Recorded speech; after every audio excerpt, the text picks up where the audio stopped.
بسم الله الرحمن الرحيم. அஸ்ஸலாமு அலைக்கும் வரஹ்மத்துல்லாஹி வபரகாத்துஹு.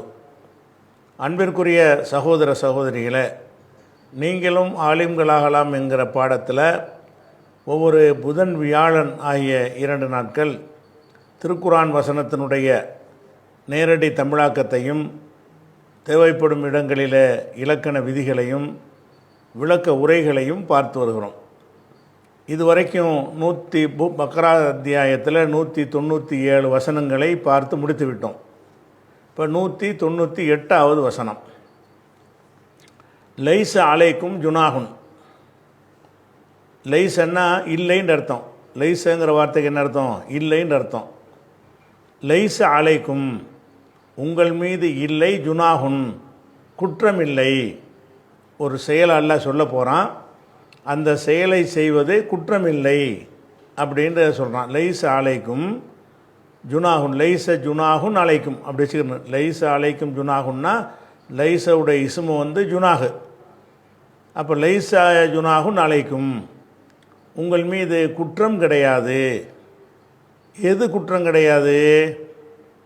அன் தபுத்தகு ஃபதுலன் மின் ரப்பிக்கும். தபுத்தகுங்கிற வார்த்தை இருக்குல்ல, அது இபுத்தகா என்கிற சொல்லுடைய வருங்காலம். இபுத்தகா என்றால் ஒரு தேடுவது, தேடி செல்வதுன்னு அர்த்தம். இபுத்தகான என்ன அர்த்தம்? ஒரு கல்வியை ஒருத்தன் தேடி செல்கிறான், பணத்தை தேடி செல்கிறான், அந்த மாதிரி தேடி சென்றான் என்பதற்கு இபுத்தகா இஃப்தால வசனம். அப்போ இபுத்தகா என்பதனுடைய வருங்காலம் எபுத்தகி, எபுத்தகின்னு வரும். எபுத்தகை எபுத்தகையானி எபுத்தகூன, தபுத்தகை தபுத்தகையானி எபுத்தகீன, தபுத்தகை தபுத்தகையானி தபுத்தகூன, அந்த சொல்லு தான் இது. தபுத்தகூன் இருக்குல்ல, தபுத்தகூ என்பது தபுத்தகூன, முன்னிலை வருங்கால வினையில் முன்னிலையில் ஆண்பால் பன்மை. தபுத்தகூன என்றால் நீங்கள் தேடுவீர்கள். இபுத்தகா என்றால் தேடினான், தபுத்தகுண என்றால் நீங்கள் தேடுவீர்கள் அல்லது நீங்கள் தேடுகிறீர்கள்.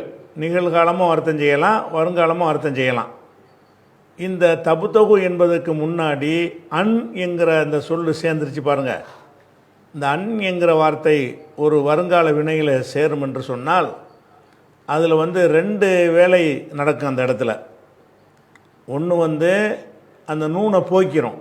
தபுத்தகூனன்னு இருந்துச்சுல்ல, அந்த தபுத்தகூன என்கிறதுல உள்ள அந்த நூனு நீங்கிரும். எப்போலாம் நீங்கிரும் என்று கேட்டால், இந்த வருங்கால வினை சொல்லுக்கு முன்னாடி அன் என்ற சொல் வந்தாலும், லம் என்ற சொல் வந்தாலும், லன் என்ற சொல் வந்தாலும் அந்த தபுத்தகூன என்பது தபுத்தகூன்னு வந்துடும். லம் தபுத்தகு, லன் தபுத்தகு அப்படின்னு சொல்லி அந்த நூனை நீக்கிறது தான் அது ஜசமாக நசபாக ஆகும். இப்போ அன் என்பது என்ன செய்யும்னா, ஒருமையாக இருந்தால் நசபு செய்யும். ஐ எஃப் அல, ஐ எல்ரிப, ஐ எபுத்தகைய அப்படி நசபு செய்யும். பன்மையில் வரும்போது, இருமையில் வரும்போது நூனை நீக்கிறோம். அப்போ அன் தபுத்தகூன அப்படின்னு இருந்துச்சு. இந்த அன் என்பது வந்ததுனால தபுத்தகூன என்பது தபுத்தகு என்று நினைஞ்சிருச்சு, நூன் நீங்கி விட்டது. அப்போ தபுத்தகு என்பதில் அன் வந்ததுனால அந்த நூனை போய்க்கிறோமா? அது மாத்திரம் இல்லாமல் இந்த அன்னு தபுத்தகும் சேர்ந்து மஸ்தராக மாறிக்கிறோம். வருங்கால வினை இது சொல்லுதானே, இது அதனுடைய வருங்காலமெல்லாம் நீங்கிறோம். வருங்காலம்ங்கிற டாப்பிக்கெல்லாம் போயிடும், அதை விட்டு நீங்கிறோம். நீங்கி விட்டு, அதாவது தேடுதல். இபுத்தகா என்றால் தேடினான், தபுத்தகுன நீங்கள் தேடுகிறீர்கள். நீங்கள் தேடுகிறீர்கள் என்பது என்னவா மாறிக்கும்னா, நீங்கள் தேடுவது. இந்த அன் வந்ததுனால, இந்த அன் என்ற வார்த்தை வந்துருச்சுன்னு சொன்னால் நீங்கள் தேடுவது அல்ல உங்களுடைய தேடுதல், நீங்கள் தேடுவது அல்லது உங்களுடைய தேடுதல் அப்படின்ற மஸ்தருடைய அர்த்தமாக அது மாறிக்கிறோம். அப்போ எங்கெல்லாம் அந்த அன் என்கிற வார்த்தை வருங்கால வினையில் வருகிறதோ அந்த வருங்கால வினை சொல்லு மஸ்தர் ஆகிக்க. மஸ்தரில் என்ன செய்யணும், அந்த லமீரையும் சேர்த்துக்கணும். சும்மா தேடுதல்னு சொல்லக்கூடாது. தபுத்தகு என்பதில் அன்தும் இருக்குல்ல, தபுத்தகு தபுத்தகை தபுத்தகையானி தபுத்தகுன்னு உண்டு. அதில் என்ன இருக்கேன்? அந்த அன்துமா அன்தும், அன்துங்கிற ஒரு லமீர் உள்ள இருக்கிறது. அதனால் என்ன செய்யணும்னு கேட்டால் சும்மா தேடுதல்னு போடாமல் உங்களுடைய தேடுதல் அல்லது நீங்கள் தேடுதல் அந்த மஸ்தர் ஆக்கும் பொழுது வெறுமனே தேடுதல்னு ஆக்கி விடாமல் வந்து என்ன செய்யணும், அந்த லமீரையும் சேர்த்து செய்யணும். இப்போ இதனுடைய மஸ்தர் என்ன, இபுத்திகாவுன் என்றால் தேடுதல். இபுத்தகா என்பதனுடைய மஸ்தர் என்ன, இபுத்திகாவுன்னு வருதா. இப்போ மஸ்தர் ஆக்கணும்னு என்ன செய்யணும்னா இபுத்திகாவுக்கும் அந்த கும்ங்கிற லமீரை சேர்த்துக்கிறணும். ஏன் லமீரை சேர்க்குறோம், தபுத்தகு என்பதில் வந்து அன்துங்கிறது அதில் உள்ள இருக்கிறது. அதை வந்து நம்ம முத்தசில் லமீரை மாற்றுறதா இருந்தால் கும்முன்னு தான் மாற்ற முடியும். அலைக்கும் அலைக்கும்ன்றதுல. அப்போ தபுத்தகு என்றால் தபுத்தகு அப்படிங்கிறதுக்கு என்ன அர்த்தம்னா இபுத்திகாவுக்கும் நீங்கள் தேடுதல் குற்றமில்லை. லைஸ் அலைக்கும் ஜுனாகுன் உங்கள் மீது பிழை இல்லை, தவறு இல்லை, குற்றமில்லை, பாவம் இல்லை. தபுத்தகு நீங்கள் தேடுவது குற்றமில்லை. வெறும் தேடுவதுன்னு சொல்லாமல் நீங்கள் நம்ம இருக்கல மஸ்தராகவும் ஆக்கி கொள்ளணும். அது யாரை பற்றி பேசுகிறதோ அவங்களையும் சேர்த்துக்கிறணும். தபுத்தகு நீங்கள் தேடிக்கொள்வது குற்றமில்லை. எதை தேடுவது குற்றமில்லை என்றால் ஃபலலம் மிர் ரப்பிக்கும் உங்கள் இறைவனிடமிருந்து உள்ள ஒரு அருளை தேடுவது குற்றமில்லை. அதான் இறைவனுடைய அருளை நீங்கள் தேடிக்கொள்வது குற்றமில்லை அப்படின்ட்டு இந்த வசனம் சொல்கிறது. இந்த வசனத்தை மட்டும் நீங்கள் பார்த்தீங்க என்று சொன்னால் ஒன்றும் விளங்காது உங்களுக்கு. அர்த்தம் தான் விளங்குமே தவிர என்ன அல்லாஹ்வுடைய அருளை தேடுறது இப்படி குற்றமாகும், இதுக்கு சொல்லவா செய்யணும். அல்லாஹ்வுடைய அருளை தேடுவது குற்றமில்லைன்னு அப்படி சொல்லப்படும் என்று சொன்னால் அது ஏன் அப்படி சொல்லப்படுதுன்னு சிந்திக்கணும். ஏதோ ஒரு விஷயத்தை மக்கள் குற்றம்னு கருதி இருப்பாங்க. குற்றம்னு கருதி இருக்க போய் தான் அல்லாஹ் என்ன செய்கிறான், அது குற்றம் இல்லைங்கிறதுக்கு ஒரு வசனத்தை இறக்குறான். இப்போ இந்த வசனம் வந்து எதுக்காக வேண்டி இறங்குனது என்ற அந்த வரலாற்று பின்னணி தெரிஞ்சால் தான் முழு அர்த்தம் விளங்கும். இது எதை பற்றி பேசுதுங்கிறது விளங்கும். அப்போ லைஸ் அலைக்கும் ஜுனாகுன் உங்கள் மீது பிழை இல்லை. தபுத்தகு நீங்கள் தேடுவது பிழை இல்லை. ஃபலலம் மிர் ரப்பிக்கும் உங்கள் இறைவனுடைய ஃபலனுங்கிறது தபுத்தகுடைய மஃபூல். ஃபலலம் மிர் ரப்பிக்கும் உங்கள் இறைவனுடைய அருளை நீங்கள் தேடுவது குற்றம் கிடையாது. இது வரைக்கும் அர்த்தம் வழங்கி போச்சா. இது என்னத்துக்காக வந்துச்சுங்கிற விஷயம் புகாரில் வருது. அந்த ஹதீஸை பார்த்துக்கிட்டீங்க. புகாரில் 2050வது ஹதீஸு, 2098வது ஹதீஸு, 4519வது ஹதீஸ், இந்த 3 ஹதீஸ்லையும் இந்த வசனம் எது குறித்து இறங்கியது என்பதற்கு இப்னு அப்பாஸ் அவர்கள் காரணத்தை விளக்குறார்கள். எது குறித்து இறங்கியது என்பதற்கெல்லாம் சஹாபாக்களுடைய கருத்தை நம்ம எடுத்துக்கலாம். ஏன்னாட்டா சஹாபாக்களுடைய கருத்து ஆதாரம் ஆகாது, சபப நுசூலுக்கு ஆகும். எதற்காக ஒரு வசனம் இறங்கியது என்பதை சஹாபாக்கள் சொல்வார்களே ஆனால் அது தலீலாயிரும். ஏன்னாட்டா அந்த சந்தர்ப்பத்தில் வாழ்கிறவங்க இதுக்கு தான் இறங்கியதுன்னு சொல்லும்பொழுது அந்த வஹியுடைய டாபிக் அதில் அடங்கிடுது. இந்த டைமில் அது இறங்கியதுன்னு சொல்லும்போது வசனம் இறங்கியது வஹி குரானு, இந்த தேதியில் இந்த விஷயத்திற்கு இறங்கியதுன்னு அவங்க சொல்வார்களே ஆனால் அந்த சம்பவத்துக்கு தான் அது இறங்கியதுங்கிறது வஹியோட தொடர்புடையது என்ற காரணத்தினால அந்த எதற்காக இறங்கியது என்பதற்கு சஹாபாக்கள் சொல்கிற விளக்கத்தை நம்ம ஏற்றுக்கொள்ளணும். அந்த அடிப்படையில் இதில் என்ன வருதுன்னு கேட்டால், இப்போ இப்னு அப்பாஸ் சொல்கிறாங்க, இப்னு அப்பாஸ் சொல்கிறாங்க, கானத்து உக்காலுன் ஒ மஜன்னத்து ஒ துல் மஜாசி, இது 3மே ஒரு சந்தைக்கு பேர். இந்த சந்தை கூடுவாங்கள்ல, வியாபாரத்துக்கு கூடுவாங்கள்ல, அந்த வியாபாரத்துக்கு கூடுவதற்கான சந்தைகள், பிரபலமான சந்தைகளாக 3 சந்தைகள் அரபியர்கள் வச்சுருந்தாங்க. குறிப்பாக அந்த ஹஜ்ஜி சீசனில் சந்தை களை கட்டிடும். அப்போ கானத்து உக்கால் என்பதும் ஓ மஜன்னா என்பதும் ஓ துல் மஜாசி என்பதும் அஸ்வாக்கன் கடை வீதிகளாக இருந்தன. அதாவது சந்தைன்னு நம்ம சொல்லிக்கலாம். அஸ்வாக்கன் ஃபில் ஜாஹிலியத்தி, அறியாமை காலத்தில் வியாபார பொருள்களை விற்கக்கூடிய ஒரு இடமாக இருந்தன. அதாவது அந்த அரபில் என்ன செய்வாங்க, உக்கால்னு ஒரு பொருள்கள்லாம் நம்ம பஜாரில் போய் வாங்குவோம்ல, அப்படிலாம் வாங்க முடியாது. கடைகள்லாம் அந்த காலத்தில் இருக்காது. அதுக்காக என்ன செய்வாங்கன்னா, அந்த சந்தைன்னு சொல்லி குறிப்பிட்ட நாளில் வாரச்சந்தை, மாசச்சந்தை, வெள்ளிக்கிழமை சந்தை, திங்கக்கிழமை சந்தைன்னு நினைஞ்சிருப்பாங்க. ஒரு சில இடங்களை ஒதுக்கி வச்சுருப்பாங்க. அப்போ கிராமத்தில் உள்ள வியாபாரிகள் பூரா தங்களுடைய சரக்குகளை அந்த கிழமையில் கொண்டு வந்துடுவாங்க. மக்களுக்கும் அது அறிமுகமாக இருக்கனால அந்த கிழமையில் தேடி போய் என்ன செய்வாங்க, இன்னொன்று சந்தைக்கு போனால் இதெல்லாம் வாங்கிட்டு வரலாம். சந்தைங்கிறது எல்லா நாட்களும் இருக்காது, பெரும்பாலும் மாதத்தில் குறிப்பிட்ட நாட்களில் குறிப்பிட்ட தேதிகளில் குறிப்பிட்ட கிழமைகளில் அந்த சந்தை என்ன செய்யும் கூடும். சந்தைங்கிறது டெய்லி இருக்காது. அப்போ டெய்லி சந்தைங்கிறது பிற்காலத்தில் மீன் சந்தை, காய்கறி சந்தையெல்லாம் டெய்லி சந்தை ஆகிடுச்சுது. அந்த காலத்தில் சந்தைங்கிறது அது குறிப்பிட்ட கிழமைகளில் குறிப்பிட்ட ஒரு நாட்களில் நடக்கும். அப்போ ரசூல் ஸல்லல்லாஹு அலைஹி வஸல்லம் காலத்தில், அறியாமை காலத்தில் உக்கால் என்கிற ஒரு சந்தையும் மஜன்னா என்கிற ஒரு சந்தையும் துல்மஜாஸ் என்ற ஒரு சந்தையும் இருந்தது. அப்போ காணத்து உக்கால் என்பதும் மஜன்னா என்பதும் துல்மஜாஸ் என்பதும் அஸ்வாக்கன் கடை வீதிகளாக இருந்தன. சூக்கு என்றால் கடை வீதி, சூக்குடைய பன்மை அஸ்வாக். கடை வீதியை கொண்டு கருத்து என்னென்னா சந்தை, பொருள்களை விற்கிறதுக்குரிய ஒரு இடம். அஸ்வாக்கன் ஃபில் ஜாஹிலியத்தி, அறியாமை காலம். ஜாஹிலியான்னா இஸ்லாம் வருவதற்கு முந்தி உள்ள காலத்தை ஜாஹிலியாம்பாங்க. ஃபில் ஜாஹிலியத்தி, அறியாமை காலத்தில் இந்த 3 இடங்களும் சந்தைகளாக இருந்தன. புலம்மா காணல் இஸ்லாமும், இஸ்லாம் வந்த பொழுது, இஸ்லாம் ஆன பொழுதுன்னா இஸ்லாம் வந்த பொழுதுன்னு அர்த்தம்.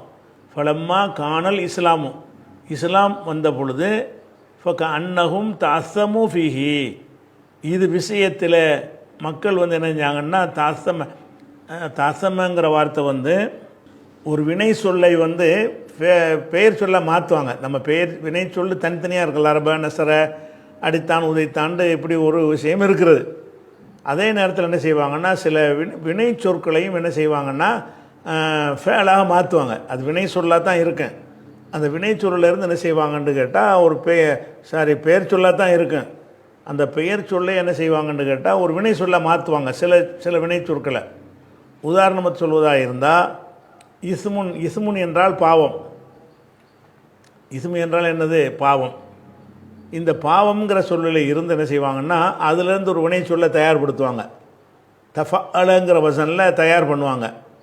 தஃபஅலன்னு ஆக்குனீங்கன்னா தஅஸ்ஸம, இஸ்முன் என்பதை வந்து தஃபஅலன்னு மாற்றினீங்கன்னா எப்படி வந்துடும்? தஅஸ்ஸம, பாவமாக கருதினாண்டாயிரும். இஸ்முண்டா பாவம், ஒரு விஷயத்தை பாவம்னு மக்கள் கருதுகிறாங்கல்ல, அதுக்கு என்ன செய்கிறாங்கன்னா அந்த இஸ்முங்கிற சொல்லில் இருந்த தஃபஅலங்கிற வசனில் வந்து ஒரு வினை சொல்ல உண்டாக்கிடுவாங்க. தஅஸ்ஸம என்றால் பாவமாக கருதினார்கள், இஸ்மு என்றால் பாவம், தஅஸ்ஸம என்றால் என்னது? தஃபஅலன்னு வர்ற எல்லா இடத்துலையும் கருதல்னு வந்துடும். எந்த ஒரு சொல்லை எடுத்துட்டாலும் என்ன செய்கிறீங்க, அது மாதிரி வந்து ஒரு பெயர் சொல்ல வந்து தஃபஅலன்னு மாற்றி விட்டீங்கன்னு சொன்னால் அதை கருதினார்கள்ங்கிற கருத்தில் சேர்ந்துக்கணும். அப்போ தஅஸ்ஸமு ஃபீஹி, இது விஷயமாக என்ன செஞ்சாங்கன்னு கேட்டால் அவங்க வந்து பாவமாக கருதுவது போல இருந்தது. அவங்களுடைய போக்குகளை பார்க்கும் பொழுது இப்போ நம்ம போய் சந்தைக்கெல்லாம் போகக்கூடாது, நம்ம ஹஜ்ஜிக்கு வந்திருக்கிறோம், ஹஜ்ஜிக்கு வந்த இடத்துல அறியாமை காலத்துடைய மக்கள் சந்தை வச்சுருந்தாங்க, அந்த சந்தையில் போய் நம்ம எப்படி வியாபாரம் பண்ணுறது அப்படின்னு சொல்லி இதை குற்றம்னு அவங்க கருதுகிறாங்க. சந்தையில் போய் நம்ம அல்லாஹ்வுடைய அருளைத்தானே தேட போகிறோம். சந்தையில் போய் பொருளை விற்றாலும் சரி வாங்கினாலும் சரி அல்லாஹ்வுடைய அருளைத்தான் தேட போகிறோம். அல்லாஹ் காசு பணமும் அல்லாஹ்வுடைய அருள் தானே. அப்போ அல்லாஹ்வுடைய அருளை தேடுவதுங்கிற விஷயத்தை வந்து இது அவங்க சந்தை, ஜாகிலியா காலத்து சந்தை அப்படின்னு நினைத்து கொண்டு மக்கள் என்ன செய்ய மாட்டாங்கன்னா அதை வெறுத்துக்கிட்டு இருந்தாங்க. இன்னும் சொல்லப்போனால் இந்த 3 சந்தைகளையுமே உக்காலு மஜன்னா துல்மஜாஸ், இந்த 3 கூடுதல் தகவலுக்காக வேண்டி உங்களுக்கு தெரிஞ்சுக்கிறதுக்காக வேண்டி இந்த 3 சந்தைகளுமே சும்மா பொருளை விற்கிறது மட்டுமா இருக்காது. சந்தைங்கிறதுனா என்னதுன்னா மக்கள் வர்றாங்கல்ல அவங்களெல்லாம் சந்தோஷப்படுத்தக்கூடிய வந்து பல நிகழ்ச்சிகள் அந்த சந்தையில் வச்சுருப்பாங்க. இப்போ கூட மால்லலாம் வச்சுருக்காங்கல்ல, மாலில் வரும் வியாபாரம் பண்ணுவோம் பார்க்குறோம், மாலுக்குள்ளே தியேட்டர் வச்சுருக்கிறான், மாலுக்குள்ளே சின்ன பிள்ளைகளுக்கு விளையாட்டு வச்சுருக்கிறான். இப்படி பல அம்சங்களை இந்த நவீன காலத்துலேயும் வைக்கிற மாதிரி அந்த காலத்தில் என்ன செய்வாங்க, இந்த சந்தையில் என்ன செய்வாங்கன்னு கேட்டால் ஒரு பக்கம் கோழி வியாபாரம் நடக்கும், ஒரு பக்கத்தில் கறி வியாபாரம் நடக்கும், ஒரு பக்கத்தில் தாவரங்கள் அந்த மாதிரி உற்பத்தி பொருள்களை வந்து வியாபாரம் பண்ணிகிட்டு இருப்பாங்க. அது வியாபாரம் பண்ணுறது மட்டும் இல்லாமல் இன்னொரு பக்கத்தில் என்ன செய்வாங்கன்னா ஒருத்தன் வந்து அவனுடைய கவிதை திறமையை வந்துக்கிட்டு கூட்டத்தை சேர்த்து வச்சுக்கிட்டு கவிதை பாடுவான் ஒருத்தன். அந்த கவிதைகள் நுசிற்கான கவிதையாக இருக்கும், ஆபாசமான கவிதையாக இருக்கும், திறமையை காட்டுற நிகழ்ச்சியெல்லாம் உள்ளே வச்சுருப்பாங்க. அவங்க சந்தைக்கு வர்றவங்க என்ன செய்வான், ஜாமானை வாங்கிட்டு அங்கே கொஞ்சம் நேரம் நின்று வேடிக்கை பார்ப்பான். அப்போ உக்கால் மஜன்னாங்கிற சந்தைகளில் ஜாகிலியா காலத்தில் வந்து பல சம்பவங்கள் அங்கே நடக்கும். அதில் பல விஷயங்கள் நம்ம மார்க்கத்துக்கு உகந்ததாக இருக்காது. நம்ம மார்க்க தடுத்த விஷயங்கள்லாம் என்ன செய்யும் இருக்கும். அதே மாதிரி இந்த குரல் வித்தை காட்டுறது இந்த மாதிரி செய்கிறாங்கல்ல, குரல் வித்தை அந்த வித்தைன்னு என்னென்னமோ மக்களை வந்து பொழுதுபோக்குவதற்கு தேவையான சில அம்சங்களை வைத்திருப்பார்கள். அவ வந்து மார்க்கம் அனுமதிக்காதவையும் இருக்கும், அனுமதித்தவையும் இருக்கும். இதனால தான் மக்கள் வந்து இதில் போய் நம்ம எப்படி வியாபாரம் பண்ணுறது, நம்ம ஜாகிலாக இருக்கும்போது நம்ம பண்ணிக்கிட்டு இருந்தோம். இப்போ அங்கே இடத்துக்கு போனோம்னு சொன்னால் ஒரு பக்கம் பொருள் வைப்பாங்க, ஒரு பக்கம் டான்ஸ் ஆடிக்கிட்டு இருப்பாங்க, ஆடல் பாடலாம் வச்சுருப்பாங்க. சந்தை ஒரு பக்கம் வியாபாரம் நடந்துக்கிட்டு இருக்கேன், இன்னொரு பக்கத்தில் என்ன செய்யும் ஆடல் பாடல் ஒரு பக்கம் நடந்துக்கிட்டு இருக்கேன். ஒருத்தன் பாட்டை படிப்பான், பொம்பளையில் ஆடிக்கிட்டு இருப்பாங்க. இப்படி பல விஷயங்கள் அதுக்குள்ளே இருக்கும், அந்த சந்தையில் இருக்கும். அப்படி தான் அந்த காலத்தில் இருக்க முடியும். அப்படி தான் மக்களை ஈர்க்கணும்ல, சந்தைக்கு மக்கள் வந்தால் தான் வியாபாரம் நடக்கும். அதுக்காக என்ன செய்வாங்கன்னா மக்களை வர வைப்பதற்குரிய அம்சங்கள் எல்லாம் வச்சுருப்பாங்க. அப்போ அந்த உக்கால் மஜன்னா துல்மஜாஸுங்கிற கடை வீதிகள்லாம் வந்து சந்தை கடைகள் எல்லாம் பல பொழுதுபோக்கு அம்சங்களை கொண்டதாக இருந்தன. அப்போ இது வந்து சஹாபாக்கள் இஸ்லாம் வந்த பிறகு என்ன செய்கிறாங்க, நம்ம அங்கே போனோம்னு சொன்னால் அவங்க ஜாகிலியா காலத்து விளையாட்டுலாம் பண்ணிக்கிட்டு இருப்பானுவோ, அதுக்கு நம்ம எப்படி போகிறது, அது ஒரு பாவம் தானே அப்படின்னு என்ன செய்கிறாங்கன்னா அந்த மக்கள் வந்து கருதுகிறாங்க. பலம்மா காணல் இஸ்லாம் வந்த பொழுது ஃபக்க அன்னகும் இந்த கண்ணக்க வந்துருச்சுல, கருதுவது போல இருந்தது என்று சொல்லி கருதலை, ஆனால் கருதின மாதிரி அவங்க நடந்து கொண்டார்கள்னு வருது. ஃபக்க அன்னகும் அவர்கள் தஸ்ஸமுஃபிஹி இது விஷயத்தில் பாவமாக கருதினார்கள். சஹாபாக்கள் என்ன செய்கிறாங்கன்னா நம்ம சந்தைக்கு போகக்கூடாது, ஜாகிலியா காலத்தில் சந்தைக்கு போனோம், இந்த காலத்தில் நம்ம இஸ்லாம் வந்த பிறகு நம்ம எப்படி போகிறது, ஜாகிலியா கூத்துலாம் அவ்வளோ நடக்குமே, ஜாகிலியா கூத்து நடக்கும், வியாபாரம் நடக்கும், நம்ம வியாபாரத்தை பண்ணிட்டு வந்துட வேண்டியது தானே அப்படி நினைக்காம என்ன செய்கிறாங்கன்னா பாவமாக கருதுனாங்க.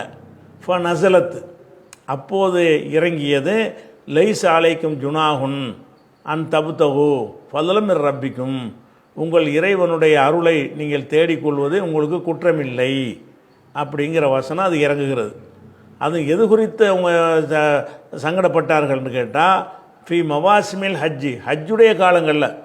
ஏன்னா ஹஜ்ஜு அல்லாத காலங்களில் வந்து அங்கே சந்தை கூடாது. இப்போ ஹஜ்ஜுக்கு வர்றவங்களாம் எதுக்கு வர்றாங்க, ஒரு புனித ஒரு இபாதத்தை செய்வதற்கு தானே வர்றாங்க, புனிதமான ஒரு வணக்கத்தை செய்வதற்கு வரும் பொழுது அப்போ ஹஜ்ஜுக்கு போயிட்டு இந்த கூத்து போய் பார்க்குறதான்னு நினைப்பாங்கல்ல.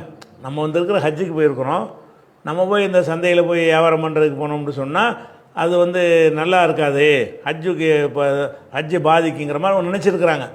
அப்போ ஃபி மவாசிமில் ஹஜ்ஜுடைய காலங்கள், மவாசிம்னா காலங்கள், ஹஜ்ஜுடைய காலங்களில் வந்து இந்த மாதிரி வந்து நீங்கள் அல்லாஹ்வுடைய அருளை தேடிக்கொள்வது குற்றமில்லை அப்படிங்கிற வசனம் அருளப்பட்டுச்சு. அப்போ இதில் வந்து ரெண்டு விஷயம் நமக்கு இதில் இருக்கிறது. ஒன்று வந்து ஹஜ்ஜி காலங்களில் பொதுவாக வியாபாரம் பண்ணுவதுக்கு அனுமதி இருக்குது. ஏன்னாட்டா ஹஜ்ஜிக்கு நம்ம போகிறோன்னு வைங்களேன், ஹஜ்ஜிக்கு போயிட்டு வியாபாரம் பண்ணலாமான்னு ஒருத்தர் கேட்டால் வேணாம் பாரு, எங்கே போகிறது ஹஜ்ஜிக்கு போகிறீங்க எங்கே வியாபாரம் பண்ணீங்கன்னு சொல்லுவார். ஆனால் மார்க்கப்படி இப்படி கிடையாது.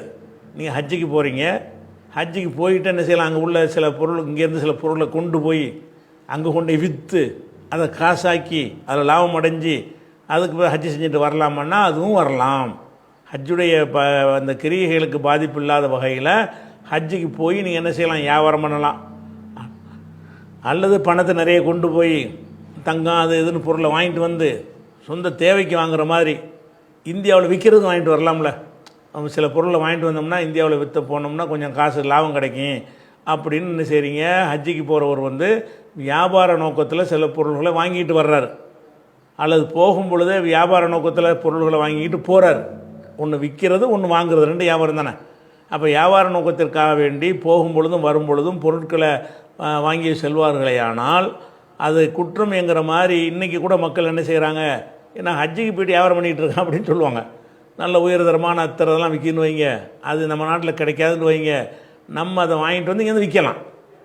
அங்கே 500 ரூபாய்க்கு வாங்கிட்டு வந்து இங்கே 1000 ரூபாய்க்கு விற்க முடியும்னு என்ன செய்வாங்க, அதை வாங்கிட்டு வர்றது தப்பானா தப்பே கிடையாது.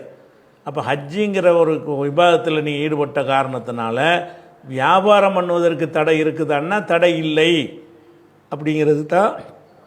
அல்லாஹ் என்ன செய்யறான், அல்லாஹ்வுடைய அருளை தேடுவது குற்றமில்லைன்னா வியாபாரம் செய்கிறது குற்றமில்லைன்னு அர்த்தம். இது எதை பற்றி பேசுகிறது முட்டையை பார்த்தீங்கன்னா அப்படி விளங்காது.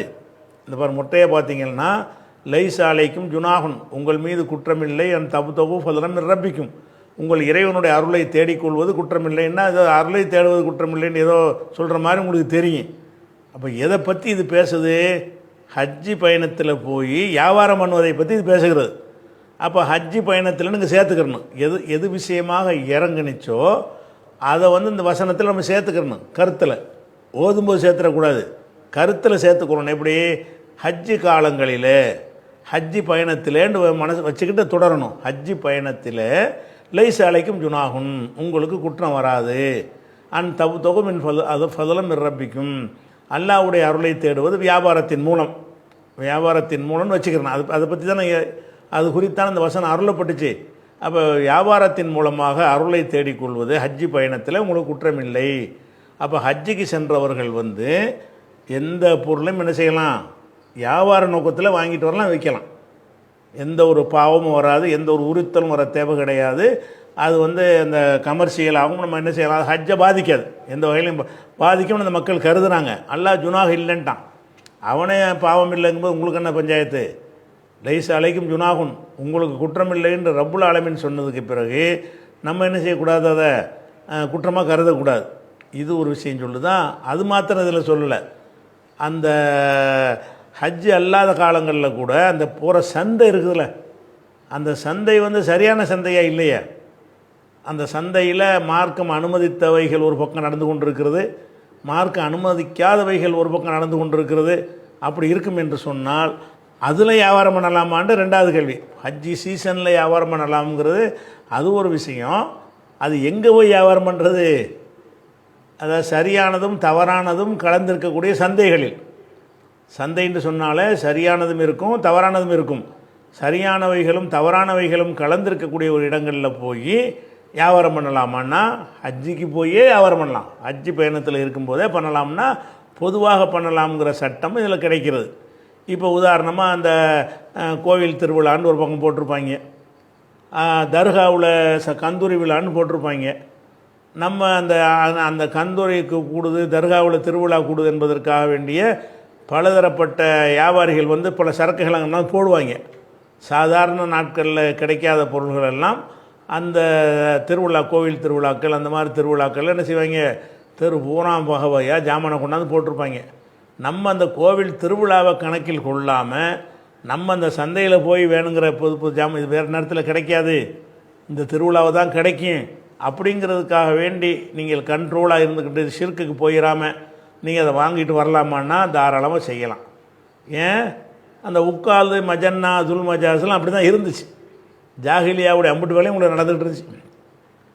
இப்போ தர்காவில் கந்தூரி விழா நடத்துகிறான்னு வைங்க, கந்தூரியில் நம்ம கடை போடலாமான்னு தாராளமாக போடுங்க. அதனால் இருக்குது கந்தூரிங்கிறது மக்கள் கூடுற ஒரு இடத்துல கந்தூரியும் நடத்துவான். வியாபாரம் தனி, வியாபாரங்கிறது அது தனி, கந்தூரிங்கிறது தனி. அப்போ கந்தூரி கடையில் போட்டு நம்ம வியாபாரம் பண்ணலாமான்னா அவன் விற்கவும் செய்யலாம், நீங்கள் போய் வாங்கவும் செய்யலாம். நம்ம எதுக்கு போயிடக்கூடாது? அந்த ஜியாரத்து பொண்டு இந்த கந்தூரிய புனிதத்தை கருதி போகாமல் நம்ம பாட்டுக்கு அந்த எந்த பக்கத்தில் வியாபாரம் இருக்குது அந்த இடத்துல போய் நின்று ஜாமானை வாங்கிட்டு நம்ம பாட்டு திரும்பி பார்க்காம ஒருத்தர் வந்துட்டாருன்னு சொன்னால் அது குற்றமானா குற்றம் கிடையாது. இதெல்லாம் இருந்துச்சு, அதெல்லாம் இருந்துச்சு, அது பாட்டு இருந்துட்டு போகுது, நமக்கு என்ன இருக்குது அப்படிங்கிற மாதிரி தான். அப்போ இந்த ஹதீஸில் ரெண்டு விஷயம் வழங்குறது. பொதுவாக ஹஜ்ஜுடைய காலங்களில் வியாபாரம் பண்ணுறது குற்றமில்லைங்கிறது வழங்குறது. அது மாதிரி அந்த வியாபாரம் நடக்கக்கூடிய அந்த இடங்களில் மார்க்க முரணானவைகள் கலந்திருக்கும் என்று சொன்னால் அதை நம்ம பொருட்படுத்த தேவையில்லை. நம்ம வியாபாரம்னு பார்த்துட்டு போயிடணுமே தவிர, இப்போ உதாரணமாக எடுத்துக்கிறோங்களேன், இப்போ நவீன காலத்து மால்களுக்கெல்லாம் கூட இது பொருந்தும்ல. ஒரு மாலுக்கு நீங்கள் போகிறீங்க, உள்ள சினிமா தியேட்டர் வச்சுருக்கிறான். அவன் சினிமா தியேட்டர் வச்சுக்கிறதுக்காக வேண்டி நம்ம போய் அங்கே போய் சட்டை எடுக்காமல் இருக்கலாமா? ஒரு ட்ரெஸ் எடுக்க போகிறீங்க, அங்கே ஜவுளி கடை வச்சுருப்பான், ஷோரூம் வச்சுருப்பான், அந்த பொருள் வாங்க போகிறோம், அது உள்ளுக்கே இன்னும் வச்சுருக்கிறான், சினிமா தியேட்டர் வச்சுருக்கிறான், சில இடங்களில் சூதாட்ட கிளப்பு கூட வச்சுருப்பான், பலவிதமான லாட்ரி சீட் கூட ஒரு விற்றுக்கிட்டு இருப்பான். அப்போ அந்த மாதிரிலாம் இருக்குது. அவார்டு இருந்து நமக்கு என்ன, நம்ம போய் நமக்குரியதை ஹலாலானதை வாங்கிட்டு வர போகிறோம், நமக்கு நம்ம சினிமா கூட நம்ம போக போகிறது இல்லை அப்படிங்கிற மாதிரி போகலாமான்னு கேட்டால் அது போகலாம். அந்த மாதிரி அவங்க செப்பரேட்டாக பண்ணி வச்சுருந்தாங்கன்னு சொன்னால் தாராளமாக என்ன செய்யலாம், போய்க்கிடலாம். அப்போ இந்த புகாரியுடைய 2050வது ஹதீஸ்லையும் 2098 4519வது எண் கொண்ட ஹதீஸுகள்லையும் இந்த விஷயம் வருது. என்ன வருது? ஹஜ்ஜு காலங்களில் அது வந்து இந்த 3 சந்தைகளில் நம்ம போய் ஜாமான் வாங்கக்கூடாது, விற்கக்கூடாது என்று மக்கள் கருதினார்கள். நீங்கள் எப்படிலாம் செய்ய வேண்டியது, நீங்கள் சந்தையில் போய் பொருள்கள்லாம் ஊர்லேருந்து கொண்டு வந்திருப்பீங்க இல்லை பொருள், அதை கொண்டு போய் சந்தையில் விற்பனை செய்யுங்க. போய் ஹஜ்ஜுக்கு தான் நீங்கள் வந்திருக்கிறீங்க. ஹஜ்ஜினா 24 மணி நேரம் அங்கே ஹஜ்ஜுக்கு வேலையாக இருக்குது இல்லை. சின்ன சின்ன வேலைகள், ஒரு நாளைக்கு 2 சில மணி நேரங்கள் தான் வேலை இருக்கும். அதிகமான நேரங்கள் சும்மா தான் இருப்பீங்க.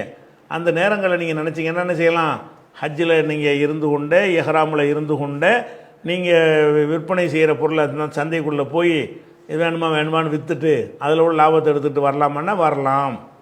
அப்போ ஹஜ்ஜுடைய காலங்கள்லன்னா இஹ்ராமில் இருக்கும்போது தான், இஹ்ராமாக இருக்கும்போதே வியாபாரம் பண்ணுவதும் தவறு கிடையாது. அந்த வியாபார சந்தையில் வந்து முன்ன பின்ன சில காரியங்கள் நடந்தாலும் நமக்கு வியாபாரத்துக்குள்ளே இடம் அது, அதில் பலதையும் வச்சுருக்கிறான். நம்ம அதை கண்டுகொள்ளாமல் நம்ம வியாபாரம் பண்ணுறதும் குற்றம் இல்லை. இதை எல்லாத்தையும் சேர்த்து சொல்கிறதுக்கு தான் இந்த வசனம் சொல்லப்படுது. இந்த சம்பவத்தையும் சேர்த்து வச்சா தான் அந்த வார்த்தைக்கு முழு அர்த்தம் வழங்கும். அதே மாதிரி வந்து சஹாபாக்கள் என்ன செய்வாங்கன்னா, இப்போ ஹஜ்ஜிக்குன்னு வந்துடுவாங்க. வந்தால் என்ன ஆகும்னு கேட்டால் கையில் காசு இருக்காது. ஹஜ்ஜிக்குன்னு வந்துடுவாங்க, கையில் காசு இருக்காது. இந்த காலத்தில் மாதிரி பணத்தை எடுத்துக்கிட்டு தான் போகணும் கிடையாது. அரபுல அங்கனுக்குள்ளே உள்ளவங்க தானே நடந்து கூட ஹஜ்ஜிக்கு வந்துடுவாங்க. அப்போ ஹஜ்ஜிக்கு வந்த பிறகு என்ன செய்வாங்கன்னு கேட்டால், வந்து அங்கே வந்து கூலி வேலை பார்க்குறது, ஹஜ்ஜிக்கு வர்றது, அந்த மூட்டையை தூக்கிட்டு வாங்கன்னா தூக்கி கொண்டு கொடுக்குறது, அதுக்குரிய கூலியை வாங்கிக்கிறது. ஆனால் ஹஜ்ஜில் இருப்பாங்க, ஹஜ்ஜுக்குரிய எஹ்ராமோடு இருப்பாங்க, ஹஜ்ஜு கிரிகைலாம் செய்வாங்க. செஞ்சுக்கிட்டே என்ன செய்வாங்கன்னா, அவங்க தேவைக்காக வேண்டி கூலி வேலை பார்ப்பாங்க சில ஆட்கள். அது கூலி வேலை பார்ப்பது வந்து நம்முடைய ஹஜ்ஜை பாதிக்குமா? கூலி வேலைன்னா அது ஒரு சம்பாத்தியம் தானே. இல்லை வியாபாரம் பண்ணனா கூலி வேலை பார்த்தா இருக்குண்ணே, வியாபாரம் பண்ணலாம்னு மார்க்கத்தில் வந்துருச்சுன்னு சொன்னால் நீங்கள் என்ன செய்யலாம், ஹஜ்ஜிக்கு போய் வந்து கூலி ஒரு ரிக்ஷா மாதிரி வாடகைக்கு எடுத்துக்கிட்டு சரக்குகளை கொண்டு அங்கே கொண்டே கொடுக்குறது, அல்லது வயசான அவங்க கஷ்டப்படுறாங்களா பொருள்களை நான் கொண்டே தூக்கி தரட்டுமா அப்படின்னு சொல்லிட்டு அதுக்கு காசு வாங்கிக்கிடலாம். ஹஜ்ஜிலே சம்பாதிக்கலாம். ஹஜ்ஜி பயணத்தில் என்ன செய்யலாம், நீங்கள் வியாபாரத்தின் மூலமாக சம்பாதிக்கிற மாதிரி உடல் உழைப்பு மூலமாக வந்து சம்பாதிக்கலாம். அதை பற்றி இந்த ஹதீஸில் அதுக்குரிய விளக்கம் கிடைத்து விட்டாலும் இது தெளிவாகவே இப்படி ஒரு ஹதீஸும் வருகிறது. என்ன வருதுன்னு கேட்டால், இப்னு உமர்கிட்ட அபு உமாமாங்கிறவர் கேட்குறார். என்ன கேட்குறாருன்னா, இன்னா நுக்குரி, நாங்கள் வந்து கூலி வேலை பார்க்குறோம், இப்போ ஹல்லனா மின் ஹஜ்ஜின், எங்களுக்கு ஹஜ்ஜி இருக்குமா? அதாவது ஹஜ்ஜுடைய காலத்தில் ஹஜ்ஜுக்கு இஹ்ராமையும் கட்டிக்கிட்டு நாங்கள் கூலி வேலையெல்லாம் பார்க்குறோம். அப்போ கூலி வேலை பார்க்குறோம்னா சம்பாதிக்கிறோம், இது வந்து எங்களுக்கு ஹஜ்ஜு கூடுமா அப்படின்னு கேட்குறாங்க இப்னு உமர்கிட்ட. அப்போ இப்னு உமர் கேட்குறாரு, அலைச தத்தூஃபூன ஃபில் பைத்தி, நீங்கள் காபத்துல்லாவை தவாப் செய்வதில்லையா? ஓ தாத்தூனல் மர்ரஃப, அரஃபாவுக்கு நீங்கள் வருவது இல்லையா? ஓ தர்மூனல் ஜிமார, அந்த ஜம்ராவில் கல் எறிகிறது, இந்த கற்களை அந்த சைத்தானுக்கு கல் எறிவது இல்லையா? ஓ தகலி கூணர் ஊசக்கும், எல்லா வேலையும் முடித்து விட்டு நீங்கள் தலைமுடியை மலிப்பது இல்லையான்னு கேட்குறான். இதெல்லாம் செய்வீங்களான்னு கேட்குறாங்க. அதான் நீங்கள் கூலி வேலை பார்த்துக்கிட்டு இதெல்லாம் செய்வீங்களான்னு கேட்குறாங்க. கூலி வேலை பார்க்குறீங்க, அரஃபாவுக்கு போயிடுறீங்க, கூலி வேலை பார்க்குறீங்க, தவாப் செய்கிற வேலையை செஞ்சிடுறீங்க, கூலி வேலை பார்க்குறீங்க, கல்லறிகிற நாளுக்கு போய் கல் எறிஞ்சிட்டு வந்துடுறீங்க, இதெல்லாம் செஞ்சுட்டு முடி இறக்க கடைசி நாளில் வந்து முட்டையை அணைச்சிக்கிறீங்க, இதெல்லாம் செய்கிறீங்களான்னு கேட்குறாரு இப்னு உமர்.